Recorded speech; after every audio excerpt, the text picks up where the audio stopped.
I'm Emma Lou, the creative director with Heartfelt Creations.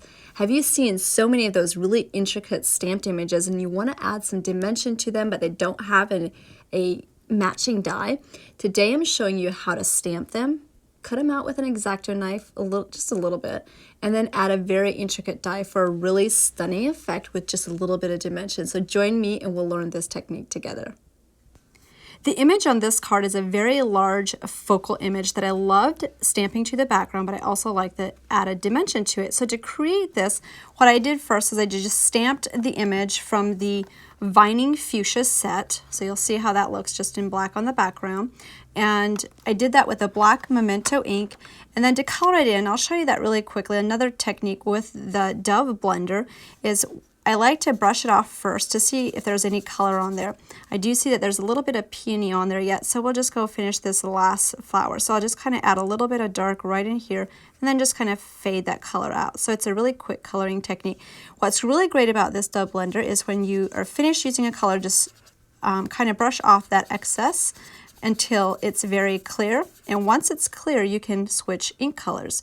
The next color of ink I'm using is Bamboo Leaves. It's a very nice green to add to your leaves.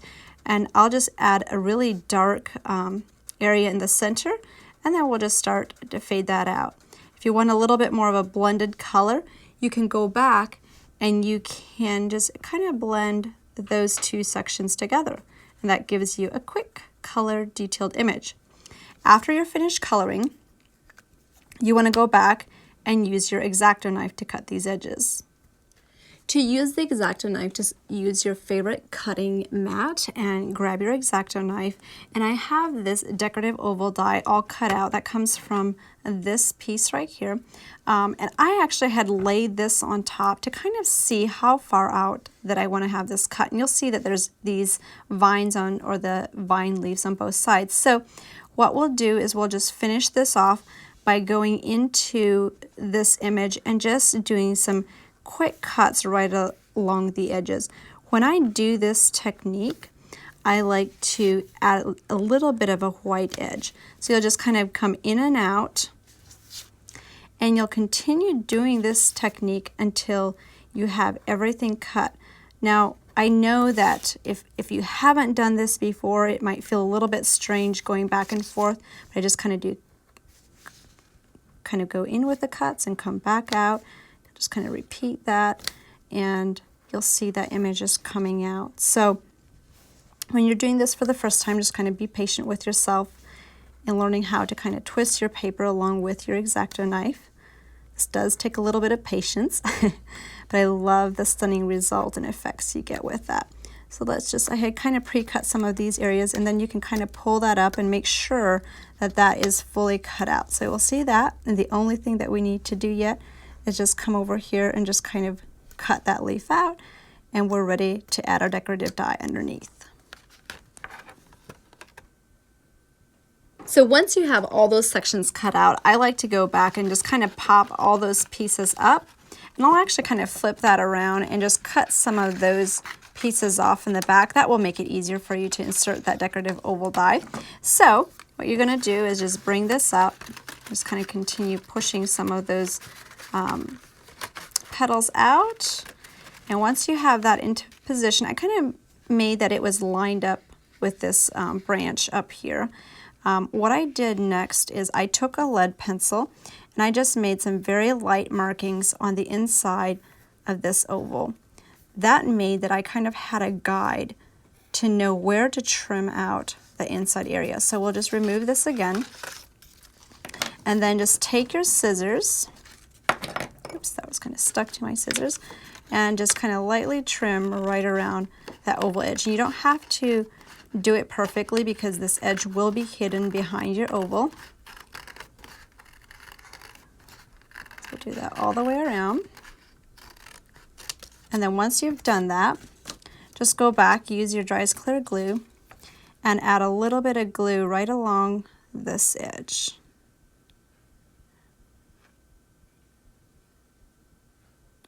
Once you've done that, you're ready to put that oval right back into your piece. So this is a pretty quick, and I love the stunning effect of this. Okay, so we'll just push this up, just kind of make sure that those leaves are kind of popped out, and you'll just position this into place. And that looks good. So you have that in, and if you wanted to, you could go back and just add a little bit of extra glue here on the top. And then just press that down, and that will glue the top down. And we've got that oval. To finish this off, all you need to do is trim the edges. So you'll see on this card, we just trimmed it in a little bit underneath this image on both sides. So what you'll do is you'll just bring this into your trimmer, and I can see that this is right close to that stem. So I'll just bring this over just a little bit, and I will cut up to that stem. And then I'll pick up my blade, and I'll go up to the top of that flower. I'll just kind of bring that down. And I'll do that on both sides. So when I bring that out, you can kind of see that I cut right up to the image. We'll do that on both sides. So that will kind of square it off and make that you have a nice size to add to a card. So we'll just do this all the way up, and I'll pick up that blade and continue up here. Then to finish that off, all you have to do is I'll just take my scissors, just cut away on this edge, and we'll start up in here, and we'll just kind of roughly trim right around the edges of that flower. And you would do this on both sides to just finish off this image. And like I said before, you can just go ahead and add a little bit of a white line so you don't have to just trim it very detailed. So just trim that off, and that side is finished. So as you can see, to finish this card, I just added some pearls, a sentiment, little butterflies from the Cascading Fuchsia collection, and then just added some little pearls in the center and a couple areas of paper in the background. So that makes a very nice 5x7 card. You can incorporate this technique with many of the main background images that you already have. Have fun using it. Let me know in comments below what you love about the video and what you'd like to see in upcoming videos. We love to hear from you. You can also visit our gallery for more inspiration, and make sure if you're not subscribed to your YouTube channel to do that so you don't miss upcoming videos. Thank you so much for joining us today, and we will see you next time.